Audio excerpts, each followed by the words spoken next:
Good afternoon, ladies and gentlemen. Sergeant Alex here, and I am bringing you Pokemon Let's Go Eevee Edition. And yeah, I could have picked Pikachu and stuff, but Eevee's so adorable. My favorite one between that and Pikachu, and all those cute, adorable evolutions and stuff. Eevee's always been one of my main go-to Pokemon, even in the early games. So, jumping on that, I'm not going to be covering like a solid playthrough of it. I'm going to be cutting to the more interesting parts of the video, because if I did a solid playthrough, I think most people would stop watching after the 30th Pidgey got caught. So, we have that little covered. I decided to go with the classics. I went and named my character Red and then my rival Blue. Yeah, I know. We'll get to that. We'll get to that another day. I know. Let's just get this. Go back to the beginning. It's only 5 seconds into the video. Okay, we're at the beginning, and the normal stuff. Walked around, getting used to the game. Talked to my rival and stuff. And we're gonna probably skip over to the part about the Eevee right now. So let's get to that part, because I got a chuckle out of it. I thought it was interesting. You talk and learn stuff about the game, and that's pretty much it. Okay, so we're at the part where you pretty much talk to Professor Oak. You encounter you Pidgeys and Eevee and stuff. And I thought this would be a nice, good little part to talk about the whole catching mechanic, which I find it definitely interesting. It's similar to what you have on Pokemon Go, where you take your controller and it says to point at your TV, but I don't. I point at the whatever's straight and parallel. Pretty much, I've been throwing Pokeballs at my door's molding, because that's a nice straight line. I can make sure everything's straight, and I don't throw sideways, because catching is not really, throwing is not really my strong suit. So there we are. We have our cute little Eevee, and this is the part pointed at the TV, and I'm pointing at my door, folks, which is one of the things I like. It makes it easier, and it took me a while to figure out that you don't have to hold your finger on the button. That's definitely one of the things I was like, okay, you hold your finger on the button, and when you're ready to let go, you let go. No, they figured that all out ahead of time for you. So after I don't know, I was halfway towards the first gym leader when I figured that one out. So that was definitely interesting and fun. And here's one of the things I found enjoyable, and definitely the what the hell is going on type of moment in Pokemon, because that shouldn't be happening. My character's standing there with just a blank look on my face. Yeah, that happens every day for me, Professor.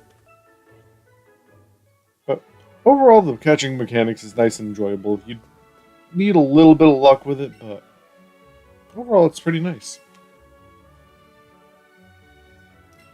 And now we get to go through the whole little conversation of which one you pick. And I'm sitting there like, but I want Charmander.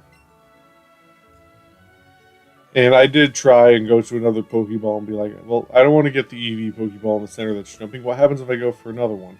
I don't know if I did it here. I did. Just tells you, no, that's not the one. That's not the one. One of these times I'm going to have to sit there and really test it out, like see if anything happens on the 30th try.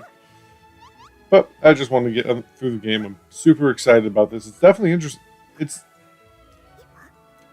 all the hype and stuff is saying it's supposed to be worse than the other games, but so far I've enjoyed myself. Yeah, it's different from Red, Blue, Diamond, Pearl, Platinum, and Gold, Silver, all those guys. But I've thoroughly enjoyed it so far. So we're gonna jump on over to the next little interesting part. So the next major stepping stone is pretty much just clearing out the forest and catching Pokemon. And I did find this place to be interesting. You can catch Bulbasaur, which I'm probably going to come back and farm, see if I can find a better one.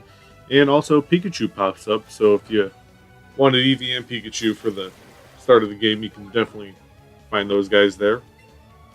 And this is where you... Also, the first area I encountered large and smaller versions of pretty much anything. I found like a large, small Weedle, Rattata. If it's a Pokemon that spawns in the forest, you can pretty much find a large or small version. I don't know if large Pokemon are stronger or small ones are faster. Not really sure about that, but for now I just kept with the larger ones for the most part, because they tend to have the little bit better stats compared to the other guys. And the trainers here, nothing really majorly difficult. And you also find like the final evolution forms of Weedle and Caterpie.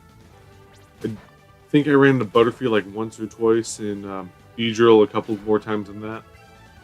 But I'm old school. I kind of like just leveling them up and going through all the phases and stuff.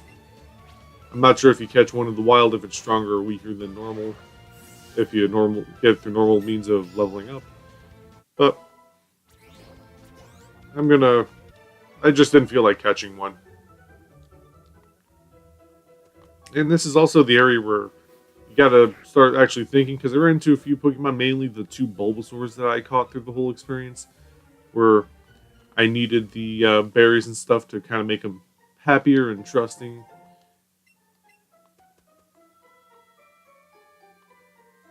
If that makes any sense. Not a whole hell of a lot to the forest. It's definitely has some unique Pokemon.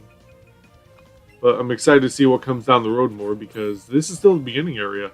If I'm finding a Bulbasaur here, what else did they put that you normally couldn't catch in like the original versions of the game? Since this is pretty much a redo of Leaf Green, Fire Red, Yellow, Red, Blue. Going off of that whole little storyline, they seem to add little extras here and there, such as not having the 3 starters and can catch them. So, we're going to see how that whole plays out in the whole experience. I'm going to kind of jump to the next part, which is going to be the Brock, and one little tidbit I found out interesting beforehand that I think everybody would like to profit off of. And here's the nice little profiting tidbit I mentioned earlier. There's not a whole hell of a lot to it. I'm not going to lie, it's a little difficult. It's one of the hardest missions early on in the game. But it definitely gives you a nice little boost to cash, and I found that a little helpful. You can buy a couple extra Pokeballs, potions, awakenings, whatever you generally tend to need. And here is the mission. I'm going to do a 100% walkthrough on it because it's super hard. First, you accept the mission, and next, all you have to do is stare blankly at a Slowpoke. I don't get how that pose is relaxing, especially with a Pokemon on your head, because I'm assuming Eevee weighs as much as my cat, and my neck would get sore if I had my cat sitting on my head for a long time. But that's it. She pays you an absurdly large sum of money to watch Slowpoke. The one thing I do find is she mentions, I hope you can watch Slowpoke again, so I'm hoping maybe it's a repeatable event, kind of keep the cash flow going. If not, maybe she appears in other towns and you can do it again that way. But I don't think it's going to be repeatable, but although fingers crossed that it is. And now we're jumping to Brock, which if you have a pretty much a 2 grass Pokemon or water Pokemon or anything, you're pretty much going to be set.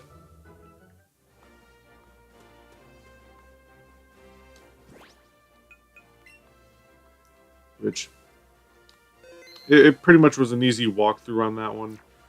Setting up to fight Brock, defeated that last trainer. Always fight the gym leader trainers. One, it's free experience, you get some money, and I'm assuming Pokeballs. I really wasn't looking at the screen when I said that. But there's definitely positive gains to fighting them, and once you beat the gym leader, that's it. You can't go back and fight him again. So always fight the gym leader trainers, because they definitely help you out a little bit. It's that extra 2% that you wouldn't normally be able to do afterwards. But Brock, I was kind of concerned maybe he'd be hard, maybe not really.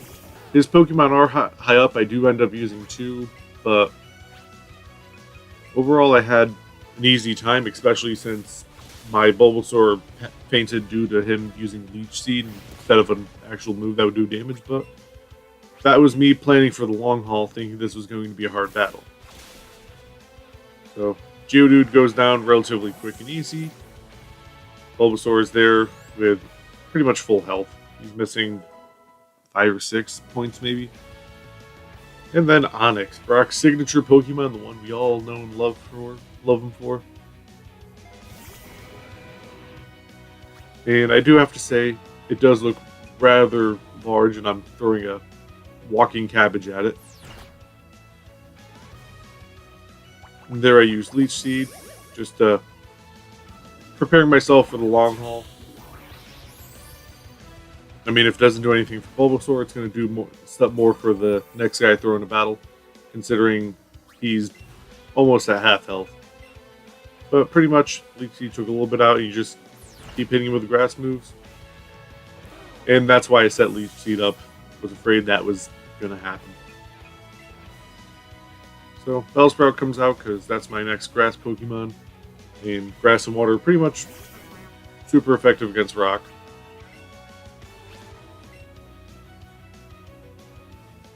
So Onyx used Rock's Throw again, and nothing much. And pretty much just Vine Whip to death. And there's why I set up Leech Seed. It's definitely one of those little cheeky things you can do in the beginning of the game to help you get through the long battles and stuff, but this really wasn't a complex battle. Boom. Game over. I win, yay, badge.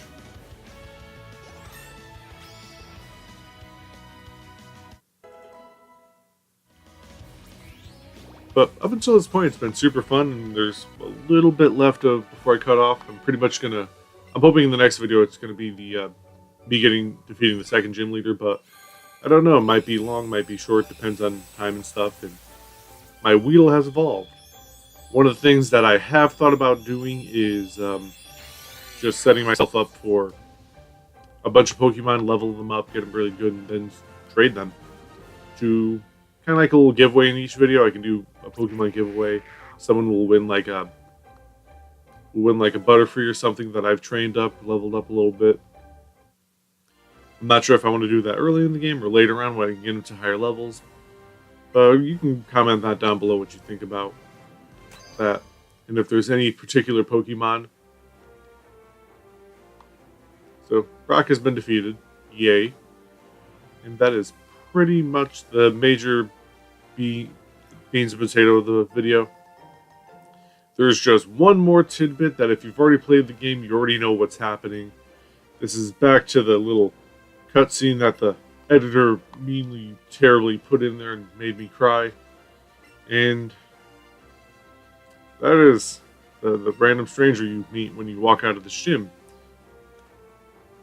Don't go out the gym. No. Yep, Pet Eevee. Yes, just stall. You don't want to go out that gym, trust me. It's going to make you cry. And question if you want to restart the game, do catch all those Pokemon a third time, get to this point in the game again, just to start recording all over again, which I'm probably not going to do. But I'm crying.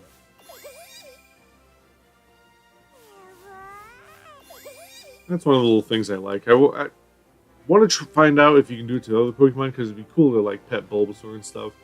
And yes, I realize it's pointless, and I don't know if it has any actual impact on the Pokemon in the game. But still, it's fun to pet Eevee. And here's the dreaded moment that I've talked about. Yeah, you're red, right? Well, yeah. Well, nice to meet you. I'm blue. Yeah, that's right. I kind of didn't know this was going to happen, so I have a rival Blue, and now there's Professor Oak's grandson, Blue. I'm just going to end the video here now. So, if you enjoyed the video, hit a like. If you didn't like it, hit the dislike button. please comment down below why. I love constructive criticism. It lets me know what I'm doing right, doing wrong, and how I can improve videos in the future. And if you're new to the channel, hit the subscribe button. I always have more content coming on the way. And also, just comment down below if you have any questions, thoughts. Just want to say hi. I love reading comments. I love replying to the comments. Other than that, this is Sergeant Alex. I'm going to go cry, and I hope you guys have a nice day.